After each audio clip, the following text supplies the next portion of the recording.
सितंबर 1983 का टाइम था। रोकलैंड county New York के एक जंगली इलाके से टेप से बंधा और प्लास्टिक की थैलियों में लिपटा हुआ एक व्यक्ति का शव बरामद हुआ।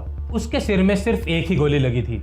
एक बार तो देखने में लगता था कि इस व्यक्ति की मृत्यु हाल ही में हुई है, लेकिन जब पोस्टमार्टम हुआ तो इन्वेस्टिगेशन से दो खासियतें पता चली। एक तो इस बॉडी के अंग ताजा थे और दूसरा अंगों में सड़न बाहर से शुरू हुई थी, जो नॉर्मली ऐसा नहीं होता। जब कोई बॉडी सड़ती है तो वो पहले अंदर से सड़ना स्टार्ट करती है। जब इसके हार्ट की जांच हुई तो पता चला कि इसमें बर्फ के क्रिस्टल थे। इससे एक बात तो साफ हुई कि इस बॉडी को बहुत टाइम से जमा रखा था। ये मे भी इसलिए कि हत्यारा इसकी मौत को छुपाना चाहता हो, ये जानने के लिए कि ये कौन है, इसकी उंगलियों को पानी और ग्लिसरीन में डुबोया गया तो पता चला कि इसका नाम है लुई मज़गे, जो पेंसिल्वेनिया में एक स्टोर चलाता था। और ये पता चला कि ये 1 जुलाई सन 1981 को गायब हुआ था और ये मिला था पूरे 2 साल बाद। जब लुई मज़गे को पाया गया तो अभी भी वे उन्हीं कपड़ों में थे जिन कपड़ों में उन्हें लास्ट टाइम देखा गया था। तो इससे ये पता चलता है कि लुई मज़गे की हत्या उसी दिन कर दी गई थी जिस दिन वो गायब हुए थे। तो इससे ये पता चलता है कि कोई सामान्य हत्यारा नहीं था। जब पुलिस ने इन्वेस्टिगेशन की तो पता चला कि मज़गे एक न्यू जर्सी के व्यवसायी से मिलने गया था और ये मीटिंग एक बिजनेस रिलेटेड मीटिंग थी। मज़गे को इस न्यू जर्सी के व्यवसायी को $90,000 देने थे। ये फोर्ड वैन से गया था। ना तो फोर्ड वैन मिली, ना पैसे मिले और ना ही मिला मज़गे। और जब पुलिस ने और जांच की तो पता चला कि इसके बिजनेस पार्टनर का नाम था रिचर्ड कुल्निस्की और इसी ने ये मर्डर किया था। जब पुलिस ने इन्वेस्टिगेशन की तो पता चला कि रिचर्ड कुल्निस्की ने 200 से ज्यादा मर्डर किए हैं।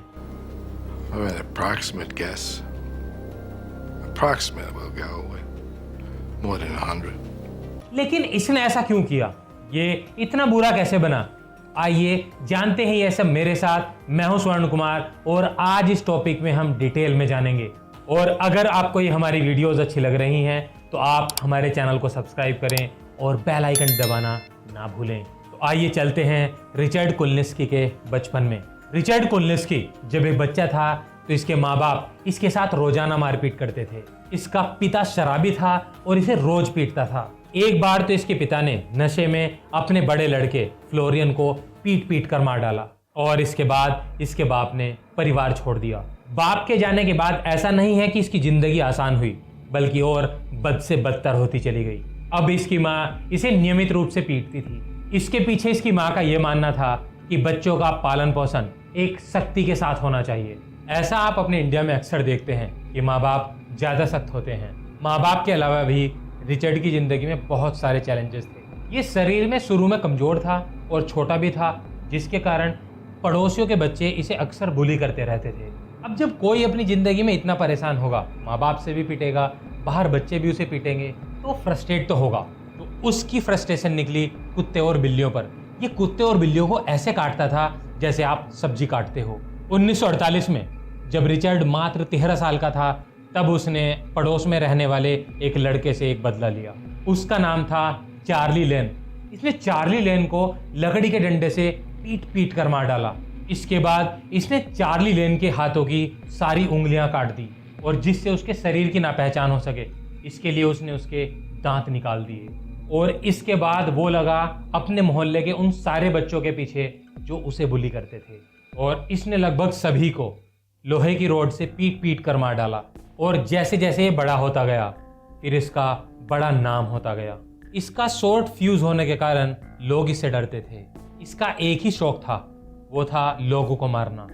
Richard Kuklinski instead is nothing more than a predator on human beings.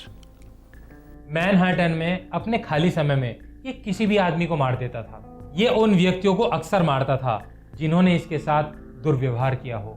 यह किसी को गोली मार देगा, चाकू मार देगा, साइनाइड दे देगा, लोहे की रोड से मार देगा या फिर पीट पीट कर मार डालेगा।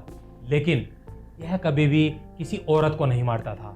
फिर ये उनके शवों को या तो नदी में फेंक देता या फिर वहीं छोड़ देता जहां पर इसने उसे मारा है। इसने एक इंटरव्यू में ये बताया कि जैसे ही इसे कोई नई तरकीब मिलती है इंसान को मारने के लिए तो ये उसे तभी यूज कर लेता। You could put it in liquid form. You could, person could say, for instance, a person could be in a bar. इसी बीच रिचर्ड को एक रॉय डैमियो नाम का व्यक्ति मिला। इसने उसके साथ अश्लील फिल्मों का बिजनेस शुरू किया, वो भी गैम्बिनो फैमिली के लिए। गैम्बिनो फैमिली क्राइम के लिए फेमस थी। ये उनके लिए वो सारे गलत काम करता, जैसे वसूली करना, अश्लील काम करना, मर्डर करना इत्यादि। क्योंकि अब ये कोई छोटा बच्चा नहीं रह गया था, अब ये था 6 फीट 5 इंच और 300 पाउंड का बड़ी दाढ़ी वाला एक डराने वाले व्यक्ति।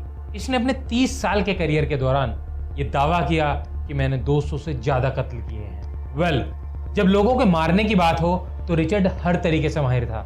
कोई शैली या फिर कोई हथियार उसकी प्राथमिकता नहीं थे और इस वजह से वो पुलिस की पकड़ में नहीं आया। ये यूज करता जैसे क्रॉसबो, हैंडगन, आरीबंद बंदूक एटसेट्रा। रिचर्ड कभी कभी इंजेक्शन के माध्यम से लोगों के खाने में जहर डालकर या फिर स्प्रे करके उनके त्वचा पर जहर डालकर लोगों को मार देता था। इसे आइसमैन का भी उपनाम मिला। रीजन क्या था? रीजन ये था कि ये लोगों को मारकर फ्रीजर में डाल देता था और ये भी 2-2, 3-3 साल तक। इस वजह से पुलिस हमेशा कंफ्यूज रहती थी कि इस व्यक्ति की मृत्यु कब हुई है। इसने लोगों की हत्याएं हाई स्कूल से ही शुरू कर दी थी। इसका पहला शिकार था पेंसिल्वेनिया का व्हीलर डीलर जॉर्ज मालीब्रांड। मालीब्रांड ने कुल्निस्की को $50,000 का कर्ज दिया था और इस वजह से इन दोनों की एक बहस हुई और इस बहस के बाद उसका गोलियों से छलनी शव एक ड्रम में मिला। कुकलिंस्की बिहेवियर से लोनली था। इसने अपने 2 पार्टनर चुने, एक का नाम था गैरी स्मिथ और दूसरे का नाम था डेनियल डेपनर। ये दोनों ही कुकलिंस्की की तरह ब्राइट नहीं थे, ये दोनों डम्ब थे बट थे क्रिमिनल। तो इस वजह से जब इन तीनों ने क्राइम किया तो इन दोनों की वजह से पुलिस का ध्यान इन दोनों की तरफ गया। रिचर्ड पुलिस को बहुत समय से अवॉइड कर रहा था, लेकिन इन दोनों की वजह से पुलिस का ध्यान इन तीनों की तरफ आया। रिचर्ड और डेपनर ने बात की कि अगर पुलिस से बचना है तो स्मिथ को मारना होगा। इन तीनों ने एक मिलने का प्लान बनाया, वो भी बर्गर काउंटी के एक मोटल में। जब ये तीनों मिले तो स्मिथ को भूख लग रही थी। स्मिथ ने वो बर्गर खा लिया जो कुकलिंस्की इसके लिए लाया था। कुछ देर बाद जैसे ही स्मिथ ने इस बर्गर की कुछ बाइट खाई तो स्मिथ का गला चोक हो गया क्योंकि बर्गर में था साइनाइड। कुकलिंस्की और डेपनर दोनों ठहाके मारकर हंसने लगे। फिर इसका शरीर एक बिस्तर के नीचे दबा दिया जो मिला 4 दिन के बाद। मई 1983 में न्यू जर्सी में क्लिंटन रोड पर साइकिल पर जा रहे एक व्यक्ति ने पेड़ पर प्लास्टिक का बैग टंगा देखा। वो अचानक इसके पास गया, तब उसने देखा कि इस थैले में था एक आदमी का सिर। इस व्यक्ति ने पुलिस को इन्फॉर्म किया और पुलिस ने इसका पोस्टमार्टम किया। पोस्टमार्टम किया डॉक्टर गीता नटराजन ने। पोस्टमार्टम से पता चला कि इसकी गर्दन पर था एक कंपोजिट निशान और इसकी छाती और कंधे पर था एक गुलाबी निशान। गुलाबी निशान होने की वजह से पता चला कि इसकी मौत हुई है कार्बन मोनोऑक्साइड के जहर के कारण। जब पुलिस ने इसकी जेब टटोली तो इसकी जेब से बर्गन काउंटी मोटल की रसीद निकली। ये वही मोटल था जहां पर स्मिथ की मौत हुई थी। तो अब आपको ये समझ आ गया होगा कि ये आदमी कौन है। ये आदमी है डेनियल डेपनर, रिचर्ड का दूसरा पार्टनर। जैसे जैसे शवों की गिनती बढ़ती गई, पुलिस को ये यकीन हो गया कि रिचर्ड कुकलिंस्की व्यक्तियों को मारने की मशीन है। A certain number of given serial killers roaming around this country of ours. लेकिन पुलिस के पास एक भी सबूत का टुकड़ा नहीं था जो अदालत में उसके खिलाफ टिक सके। लेकिन इस कमी को पूरा करने के लिए सितंबर 1986 में डोमिनिक पोलिफ्रोन, जो फायर ब्यूरो के एक एजेंट थे, वो रिचर्ड कुकलिंस्की से गुप्त रूप से मिले। I portrayed myself as a hitman. Told him I worked for the wise guys downtown New York. और जिस सीक्रेट ऑपरेशन पर डोमिनिक पोलिफ्रोन थे, उस सीक्रेट मिशन का नाम था ऑपरेशन आइसमैन। क्योंकि कुकलिंस्की एक अवैध धंधे में था, कुकलिंस्की को जरूरत थी कोकेन की और इसके लिए इसने संपर्क किया डोमिनिक पोलिफ्रोन से।